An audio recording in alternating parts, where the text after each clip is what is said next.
Morning बच्चों, आज मैं आपको पाठ 5 संवदिया नामक पाठ पढ़ाने जा रही हूँ। संवदिया के लेखक फणीश्वरनाथ रेणु जी।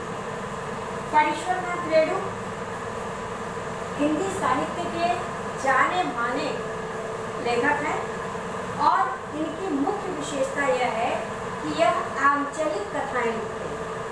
आंचलिक कथाओं का अर्थ है प्रकृति पर, ठीक, और किसी भी जगह की संस्कृति पर, किसी भी स्थान की विशेष संस्कृति पर और विशेष जो है सभ्यता पर रचनाएं लिखना इनका काम है। इसी में इनको महारत हासिल है। तो फणीश्वरनाथ रेणु जी ने इस पाठ में जो कुछ भी लिखा है वह जो है वहाँ की विशेष संस्कृति के बारे में लिखा। पाँव लागी बड़ी बहुरिया, बड़ी हवेली की बड़ी बहुरिया ने हर गोविंद को पीढ़ी दी और आंख के इशारे से कुछ देर चुपचाप बैठने को कहा। बड़ी हवेली अब नाम मात्र की ही बड़ी हवेली है। कहाँ गए वे दिन बड़े भैया के मरने के बाद ही जैसे सब खेत खत्म हो गया। फिर तीनों भाई गांव छोड़कर शहर में जा बसे। रह गई बड़ी बहुरिया। कहाँ जाती बेचारी। बड़ी बहुरिया के तन से जेवर खींच खींच कर बंटवारे की लीला हुई थी। हर गोविंद ने देखी है अपनी आंखों से द्रौपदी चीरहरण की वह लीला। बड़ी बहुरिया ने हरगोविंद से कहा, हरगोविंद भाई, तुमको एक संवाद ले जाना है। कहाँ? मेरी माँ के पास। हरगोविंद बड़ी बहुरिया की छलछलाई आंखों में डूब गया। कहिए क्या संवाद है? संवाद सुनाते समय बड़ी बहुरिया सिसकने लगी। सिसकती हुई बोली, माँ से कहना भाई भाभियों की नौकरी करके पेट पालूंगी, बच्चों की जूठन खाकर एक कोने में पड़ी रहूंगी, लेकिन यहाँ अब न रह सकूंगी। कहना यदि माँ मुझे यहाँ से नहीं ले जाएगी तो मैं किसी दिन गले में घड़ा बांधकर पोखरे में डूब मरूंगी। बड़ी बहुरिया आंचल के खून से 5 रुपए का एक गंदा नोट निकाल कर बोली, पूरा वह खर्च भी नहीं जुटा सकी, आने का खर्च माँ से मांग लेगा। हरगोविंद बोला, बड़ी बहुरिया, राह खर्च देने की जरूरत नहीं, मैं इंतजाम कर लूंगा। बड़ी बहुरिया हाथ में नोट लेकर चुपचाप भाव शून्य दृष्टि से हरगोविंद को देखती रही। हरगोविंद संवदिया संवाद पहुंचाने का काम सभी नहीं कर सकते। संवाद के प्रत्येक शब्द को याद रखना, जिस सुर और स्वर में संवाद सुनाया गया है ठीक उसी ढंग से जाकर सुनाना सहज काम नहीं। गांव में कौन ऐसा है जिसके घर की माँ, बहू, बेटी का संवाद हरगोविंद ने नहीं पहुंचाया, लेकिन ऐसा संवाद पहली बार ले जा रहा है। गाड़ी पर सवार होकर हरगोविंद कटिहार जंक्शन पहुंचा।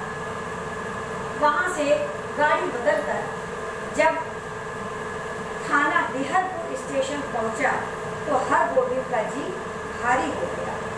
उसके पैर गांव की ओर बढ़ ही नहीं रहे थे। बड़ी बहुरिया गांव छोड़कर चली जाएगी। हरगोविंद का मन कलपने लगा। तब गांव में क्या रह जाएगा?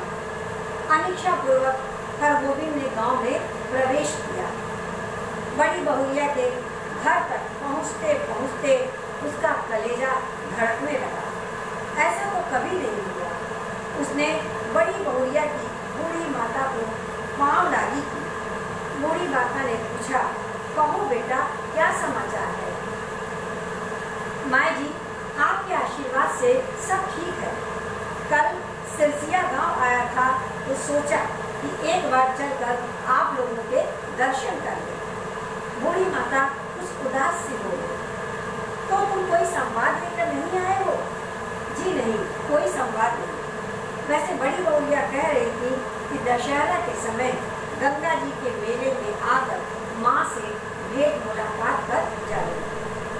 बूढ़ी माता बोली, मैं तो बबुआ से कह रही थी कि जाकर दीदी को लिवा लाओ, यहीं रहेगी, वहाँ अब क्या रह गया है? नहीं माँ जी, बड़ी बहुरिया का तो सारा गांव ही परिवार है, हमारे गांव की लक्ष्मी है बड़ी बहुरिया। बूढ़ी माता ने अपने हाथ से हर गोविंद को जलपान का कर दिया। जलपान करते समय हर गोविंद को लगा बड़ी बहुरिया लालाल में बैठी देख रही है भूखी प्यासी। रात को भोजन के वक्त हर गोविंद ने थाली की ओर देखा। दाल, भात, 3 प्रकार की भाजी, पापड़, अचार। बड़ी बहुरिया बथुआ साग उबाल कर खा रही होगी। हर गोविंद ने कुछ नहीं खाया, उससे खाया नहीं गया। हर गोविंद को नींद नहीं आ रही थी, वह किस लिए आया था, वह झूठ क्यों बोला? सुबह उठकर उसने दिल को खड़ा किया, वह संवदिया है, उसका काम है सही सही संवाद पहुंचाना। वह बड़ी बहुरिया कर संवाद सुनाने के लिए बूढ़ी माता के पास जा बैठा और बोला, माँ जी, मुझे इसी समय गाड़ी से वापस जाना होगा। अरे इतनी जल्दी क्या है, एक आध दिन रहकर मेहमानी तो कर दो। नहीं माँ जी, इस बार आज्ञा दीजिए, दशहरा में हम भी बड़ी बहुरिया के साथ आवेंगे, तब डट कर 15 दिनों तक मेहमानी करेंगे। बूढ़ी माता बोली, सोचा था बिटिया के लिए दही चूड़ा भेजूंगी, दही तो नहीं हो सकेगा, पर थोड़ा चूड़ा है बासमती धान का, लेते जाओ। चूड़ा की पोटली बगल में लेकर हर गोविंद आंगन से निकला तो बड़ी बहुरिया के बड़े भाई ने पूछा, क्यों भाई, राख खर्च तो है ना? हर गोविंद बोला, भैया जी, आपकी दुआ से किसी बात की कमी नहीं। स्टेशन पहुंचकर हर गोविंद ने हिसाब किया, उसके पास जितने पैसे हैं उससे कटिहार तक की टिकट वह खरीद सकेगा। टिकट लेकर गाड़ी में बैठते ही उसकी हालत अजीब हो गई।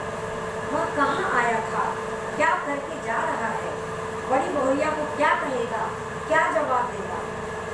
5 बजे भोर में हर गोविंद कटिहार स्टेशन पहुंचा। उसे जलालगढ़ जाना है, किंतु उसके पास तो कटिहार तक की ही टिकट है। हर गोविंद महावीर विक्रम बजरंगी का नाम लेकर पैदल ही चल पड़ा। शहर पहुंचकर उसने पेट भर पानी पी लिया, पोटली में नाक लगाकर सोवा।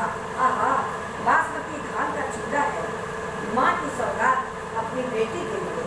नहीं, वह इसमें से एक मुट्ठी भी नहीं खा सकेगा, नहीं तो वह क्या जवाब देगा बड़ी बहुरिया? उसके पैर लड़खड़ाए। अभी वह कुछ नहीं सोचेगा, अभी सिर्फ चलना है। जलालगढ़ स्टेशन का सिग्नल दिखाई पड़ता है। गांव का ताड़ सिर ऊंचा करके उसकी चाल को देख रहा है। उसी ताड़ के नीचे बड़ी हवेली के दालान पर चुपचाप टकटकी लगाकर राह देख रही है बड़ी बहुरिया। इसके बाद उसे कुछ याद नहीं। हर गोविंद, अब जी कैसा है, लो एक घूंट दूध पी लो, मुंह खोलो और पी जाओ। हर गोविंद होश में आया, बड़ी बहुरिया दूध पिला रही। उसने धीरे से हाथ बढ़ाकर बड़ी बहुरिया का पैर पकड़ लिया। बड़ी बहुरिया, मुझे माफ करो, मैं तुम्हारा संवाद नहीं कह सका। तुम गांव छोड़कर मत जाओ, तुमको कोई कष्ट नहीं होने दूंगा, मैं तुम्हारा बेटा। बड़ी बहुरिया, तुम मेरी माँ, सारे गांव की माँ हो। मैं अब निकम्मा बैठा नहीं रहूंगा, तुम्हारा सब काम करूंगा। बोलो बड़ी माँ, तुम गांव छोड़कर चली तो नहीं जाओगी, बोलो। बड़ी बहुरिया गरम दूध में एक मुट्ठी बासमती चूड़ा डालकर पिलाने लगी। वह तो संवाद भेजने के बाद से ही अपनी गलती पर पछता रही। इस पाठ में ये कहानी इतनी मर्मस्पर्शी है कि दिल को छू लेने वाली। बड़ी बहुरिया जब तक बड़े भैया जिंदा थे तब तक जो है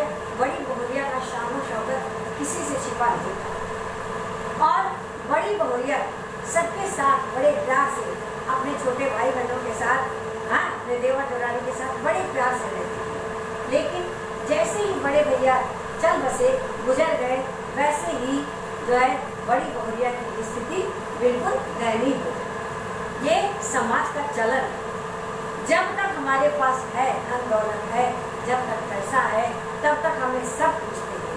लेकिन जब हमारी सामर्थ्य समाप्त होने लगती है, तब हमें तिनके की तरह निकालकर फेंक दिया जाता है। इसी चीज को, इसी स्थिति को रेणु जी ने बड़ी ही मर्मस्पर्शी तरह से जो है इस पाठ में बताया।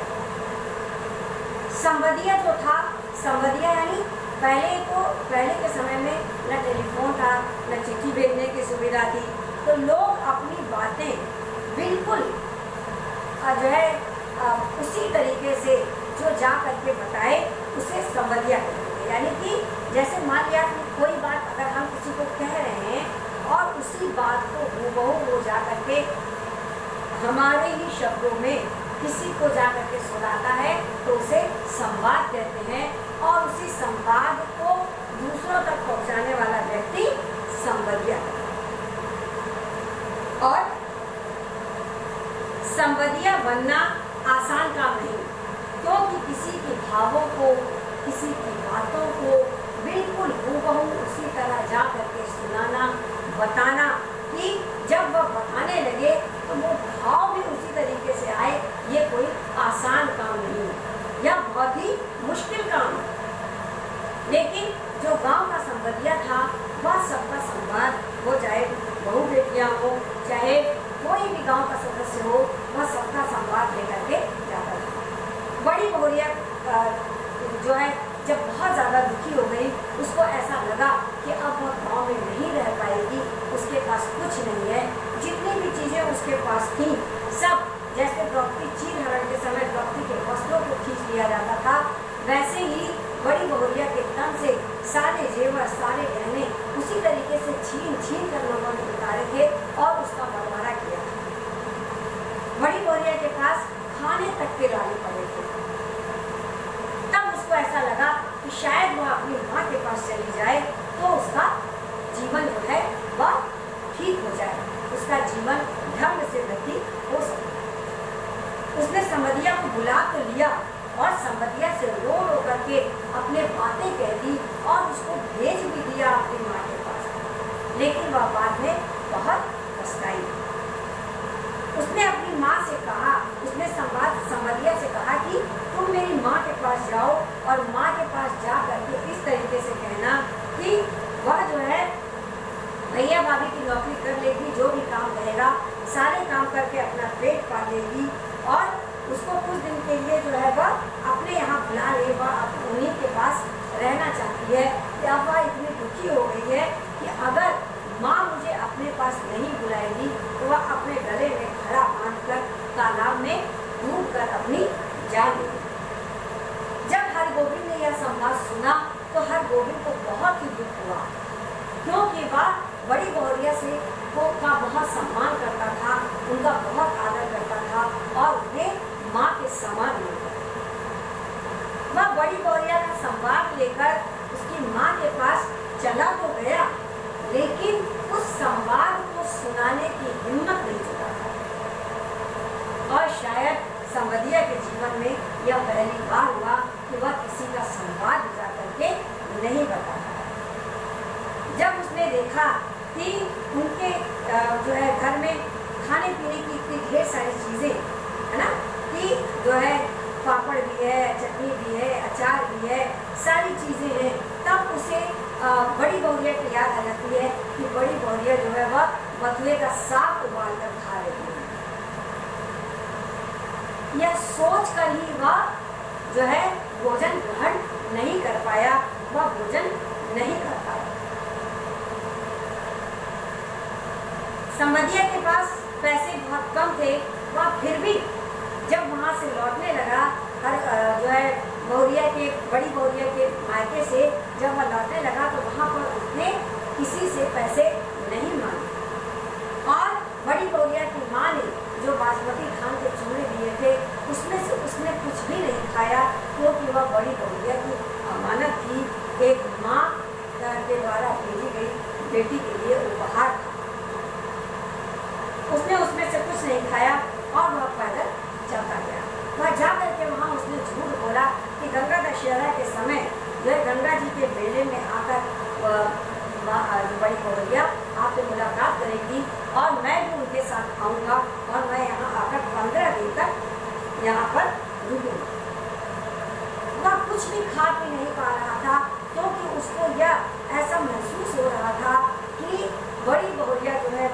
प्यासी दालान में बैठकर, दालान यानी बरामदे में बैठकर जो है उसकी राह देख रही।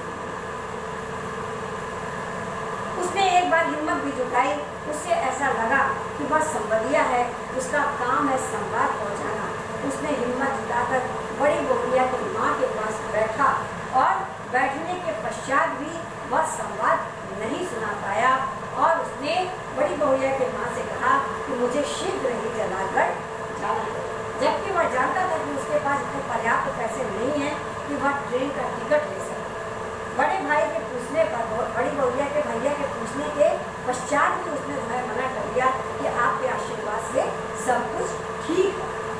और वह वहाँ से पैदल चली कुछ दूर, तो कटिहार तक ही उसने जो है ट्रेन का टिकट लिया। उसके बाद से उसके पास पैसे नहीं थे और वह वहाँ से उसने पैदल चलना प्रारंभ कर दिया। जब वह पैदल चल रहा था, उसने बजरंगबली का नाम लेकर के पैदल चलना शुरू कर दिया और शहर पहुंचकर उसने पेट भर पानी पी। पोटली में नाक लगाकर सूंघा, यानी कि पोटली को इस तरह के सूंघा, इच्छा हो रही थी कि वह खा ले, लेकिन वह इतना ईमानदार था कि उसने सिर्फ उसे सूंघा और कहा, आहा बासमती धान का चूल्हा। यानी कि उसके मन में एक बार लालच आया कि वह थोड़ा सा चख ले, लेकिन उसने उस पोटली को खोला तक नहीं, क्योंकि माँ की सौगात उसने अपनी बेटी के लिए थी। वह इसमें से एक मुट्ठी भी नहीं खा सकेगा, क्योंकि अगर वह खाएगा तो वह वहाँ जाकर बड़ी बहुरिया को क्या जवाब देगा। और इधर बड़ी बहुरिया संबंधिया का इंतजार कर रही थी, क्योंकि उसने भावावेश में आकर के संवाद तो उसको कह दिया था, लेकिन बाद में उसको इस प्रकार का जो है आभास हो रहा था, एहसास हो रहा था कि काश संबंधिया जाकर के हमारा संवाद मेरी माँ को ना सुनाए, नहीं तो मेरी माँ को कितनी तकलीफ होगी। और मैं इसी गांव में शादी करके आई हूँ, विवाह करके आई हूँ, अब इस घर से मेरी अर्थी ही जाएगी, मैं इस घर से नहीं जाऊँगी। जब संबंधिया पैदल चलता हुआ आगे बढ़ता गया था, उसने देखा कि ताड़ का बहुत बड़ा सा पेड़ है और उसी पेड़ के नीचे जो दलान बना हुआ है, वहाँ बैठकर बड़ी बहुरिया इंतजार कर रही है। वह जैसे ही दलान के पास पहुँचता है और उसका पैर लटकाता है, वह वहीं पर गिर जाता है, बेहोश हो जाता है। उसे बिल्कुल किसी बात का जो है एहसास तक नहीं होता कि वह कहाँ, बस उसने इतना देख लिया कि अब वह अपने घर तक, यानी बड़ी बहुरिया के घर तक वह पहुँच चुका है। वह जाते ही बेहोश होकर के वहीं पर गिर जाता है। तभी बड़ी बहुरिया जो है उसका सिर ऊंचा करके बड़ी बहुरिया उसको जो है एक दूध पिलाती है और उसको कहती है बड़े प्यार से कि मुंह खोलो और दूध पी जाओ। हर गोविंद को होश आया जब, तो उसने देखा कि बड़ी बहुरिया उसे दूध पिला रही। उसने धीरे से अपना हाथ बढ़ाया और एक क्षमा मांगने के उद्देश्य से उसने जो है बड़ी बहुरिया के पैर पकड़ लिए और पैर पकड़ करके उनसे क्षमा मांगी और कहा कि मुझे माफ़ कर दो, मैंने आपका संवाद आपकी माँ को नहीं सुनाया, मैं नहीं कह सका, क्योंकि मैं ये चाहता हूँ कि तुम मुझे और मेरे गांव वालों को छोड़ करके यहाँ से मत जाओ। तुम मेरी माँ के समान हो, तुम पूरे गांव की माँ हो, तुम पूरे गांव की लक्ष्मी हो। अब मैं निकम्मा नहीं बैठूंगा, अब मैं सारे काम करूंगा और आपके भी सारे काम करूंगा, सारी जिम्मेदारी अब मैं उठाऊंगा। बोलो, मुझसे कहता है बड़ी बहुरिया से, बोलो बड़ी माँ, क्या तुम छोड़कर गांव छोड़कर जाने की बात करोगे? बड़ी बहुरिया मन ही मन प्रसन्न हो जाती है, क्योंकि वह यह समझ जाती है कि संबंधिया तो उसके